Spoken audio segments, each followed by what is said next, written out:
outran, outthought, outmuscled, outmaneuvered, outplayed, outclassed, absolutely disgraceful from this Liverpool team. Hey guys, welcome back to the channel. Welcome to another video. It's the instant match reaction to Brighton and Hove Albion beating Liverpool by 2-1. A scoreline that flatters Liverpool, by the way. I'm going to start off with that instantly right off the bat. That scoreline of 2-1 does not tell you the entirety of the story. Liverpool were an absolute disgrace. Liverpool were absolutely abysmal. And the fact that Brighton only managed to score 2 goals is the most baffling moment of this situation and this match. Because otherwise, it's as you were. It's the same old stuff. We're going to be stating the same old stuff in this video that we have stated time and time again in previous videos, previous live streams. We're saying the same old things. It's repetitive. It's boring. There's no build from past results. We were looking at Galatasaray and going, that is the performance, that's the standard, go and build off that. And instead, what do we do next? We go against Brighton, and it's the same old crap over and over and over again. We've got a team that is put out there that only relies on set pieces or the opposition making horrendous mistakes. How did we score today? By having a horrendous mistake go in our favour. How were we ever going to score today? By one of those two metrics. And guess what? Our set pieces were poor today. They were absolutely poor. So we had to rely on Brighton making a mistake. And the only mistake they made led to a goal from Milos Kerkez. Other than that, Brighton were absolutely outstanding. I am not taking anything away from Brighton and Hove Albion today. They were absolutely unbelievable from the first whistle right the way through to the last. Even in the end of the game, like, Liverpool were down and out by like the 50th, 60th minute, somewhere in that region. Liverpool were down and out. Liverpool looked like they had lost their legs, lost their steam, whatever the case may be. Brighton looked like they could go for another 90 minutes. Brighton looked like they could go for another 180 minutes and they still wouldn't slow down. Brighton were absolutely unbelievable in their intensity, their tenacity. Everything that went that went brilliantly today was down to the mastermind of Fabian Hürzeler and his players who carried out their game plan to perfection. They were unbelievable. Like I say, the only blemish was that one mistake that led to the goal from Milos Kerkez. And maybe their second mistake was that they didn't score more goals, but they still got the victory. They still got the 3 points, and they were absolutely frigging deserving of that. And that pains me to say, but it is the genuine truth. More fool me, by the way. More fool me for predicting a win for Liverpool here. More fool me. Even before the Galatasaray game midweek, I said that Liverpool would win this game because I did feel like Brighton would give us plenty of opportunities with the way that they play. Brighton were brilliant. Brighton were brilliant. We were terrible. Starts off as it means to go on. Ekitike injured within the opening 5 minutes. Can't continue. He's brought off. We then lack a lot in attack. What do we have in attack? Well, we've got Cody Gakpo, who's absolutely abysmal. And we've got Florian Wirtz up there, who has got no one to play off. He's got no one to play off of. He gets the ball, he's looking up, and the only person that may be ahead of him is Cody Gakpo. That's abysmal. And when he is on his own, he doesn't have the pace to go forward and really create any damage to that back line of Brighton. So Brighton just pushed up. Brighton just pushed up because they knew we didn't have any pace. The only time we had pace was when we brought Rio Ngamora on, and he looked like our most dangerous player. He did more in that 15-20 minute cameo than what a lot of the other players did on that day. The only 2 players that can come off that pitch with their head held high is Mamardashvili in goal, because if it wasn't for him, like I say, it would have been a bigger scoreline. And Rio Ngamora, who, like I say, every time he got the ball, he looked a threat, he looked a danger, he looked to take on his man, and he looked to at least create something. Something that Gakpo couldn't do. Szoboszlai struggled to do it. Wirtz struggled to do it. It was abysmal. It was absolutely abysmal. And Brighton fully deserved the victory. Fully deserved it. Fully deserved it. And I'm absolutely fuming. I'm absolutely friggin' fuming. I shouldn't be fuming though. This is the frustrating thing. I shouldn't be fuming. Because we've seen it over and over again. I said at the top of the video, this is repetitive. This is the same old stuff over and over and over again. This is the Liverpool way this season. And yet I'm still sat here frustrated. Why? I don't understand why I'm still frustrated. Maybe it's because I did expect Liverpool to win. But when you look at the stats, Brighton created 5 big chances in comparison to Liverpool's 1. 5 in comparison to 1. And that one big chance happened because their own player didn't see Milos Kerkez run towards the goalkeeper in a backwards header towards the goalkeeper. Kerkez obviously his movement and his anticipation was brilliant, gotta be said. But it's all because of that moment that we only had one big chance. Otherwise, we had a couple of long shots from I think from Gakpo, and I think one from Szoboszlai as well. I think if I remember correctly. Curtis Jones had a good opportunity in the second half from a Florian Wirtz pass. But other than that, we created nothing from open play. Our set pieces were off today. We were relying on Brighton to just let the door open for us. And we couldn't take advantage. We didn't do anything. And like I say, we were extremely fortunate that Brighton did not put 3, 4, 5, 6, 7, 8, 9, maybe even 10 goals past us in this entire game. They certainly had the opportunities to do so. They actually created 16 in total in comparison to Liverpool's 12. I'm surprised we even created 12, to be honest, with shots on goal. They had an XG of 2.3. 2.3 according to SofaScore. They overly doubled our XG of 1.03.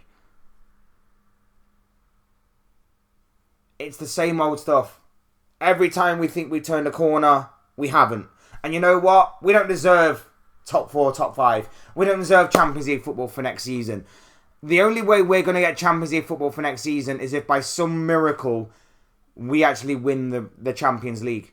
And if we can't beat Brighton, we drew to Tottenham last week, we couldn't beat bottom of the table Wolves, what hope have we got against PSG? We play that same way against PSG. PSG, with all due respect to Brighton, much better side than them, much more experienced. They're going to absolutely destroy us.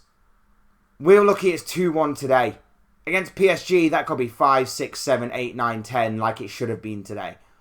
Like, we are so far down in the gutter right now. It's unfriggin' believable. And it's the same old stuff over and over again. We've got a defence that lacks organisation. They get ran through at ease. Not even ran through. Any opposition just walks through our defence and gets a good attempt on goal. They all do. They walk through our midfield. They come up to our defence. They weigh up our defence a little bit and they go, right, gaps are appearing. Let's go into them. And we don't react. We don't react whatsoever. They just walk through our defence and they go, oh, I've got a good shot on target here. Minte on that left-hand side, whether it was Frimpong or whether it was Curtis Jones, had the right back on toast all game. We got outplayed in the middle of the pitch by, I don't even remember how old he is right now, but Pascal Gross and James Milner, obviously. James Milner, they were brilliant. They were brilliant in the midfield. The control they had, the discipline they had, they were very, very good. Of course, Brighton are going to play a bit more adventurous.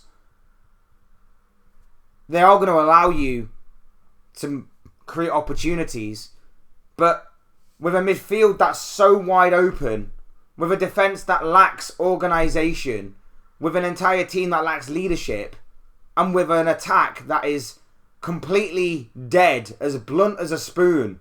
Like, we did nothing. We did nothing to very, very, very little to actually punish them. It's a joke. An absolute joke what happened today. An absolute joke what I saw from Liverpool today. Absolutely abysmal. Absolutely disgraceful. Like I say, they were more physical than us. They ran more than us. They had more desire, more determination than us. On every single metric. Every single metric. Brighton were just 10 times better than us. 100 times better than us. We were appalling. We were absolutely appalling. And like I say, there is no player out there that deserves credit. The only ones that can sort of hold their heads up high is Mamadashvili and Rio Engamora when he came on. They're the only two that I think actually played okay to well. Everybody else was below average. Everybody else was poor.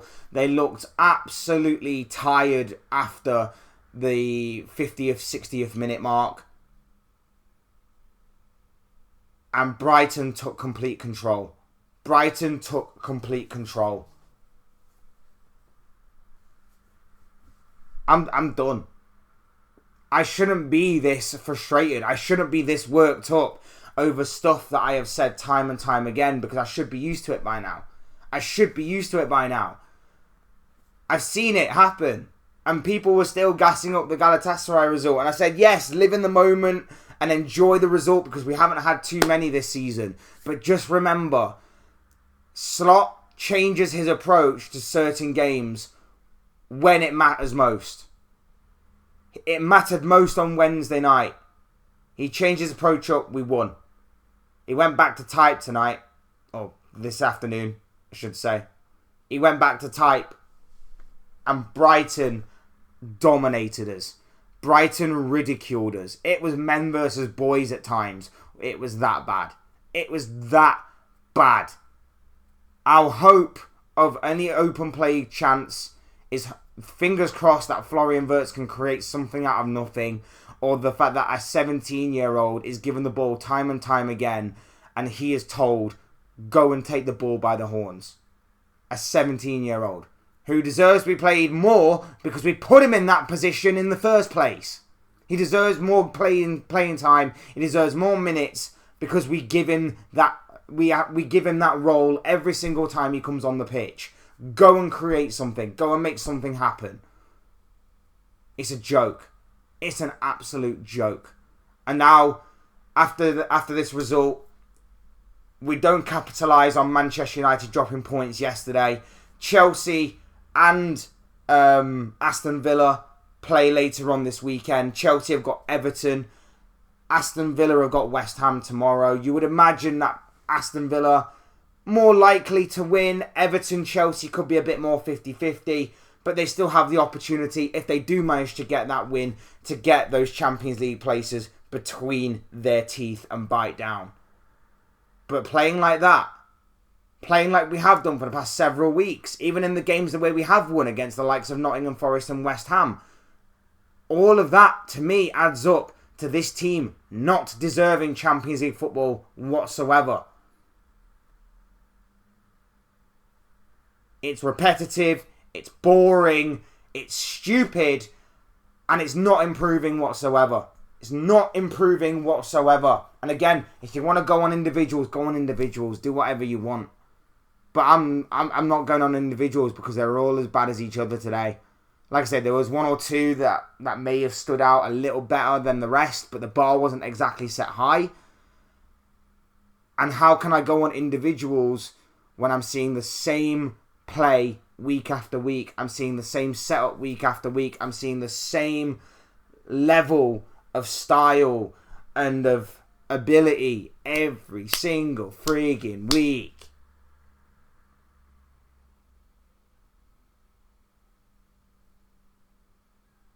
I'm done. Big up to each and every single one of you that's here. Thank you for watching and listening. Hit the like button if you're new. If you like the video. Subscribe if you're new and want to see more content like this. Both things will always and forever be greatly appreciated. And as always, thank you all so much for watching and listening. I've been Fletch. This has been another instant match reaction. Jesus Christ, that was 2 hours of my life I'm not getting back. Appreciate you all being here.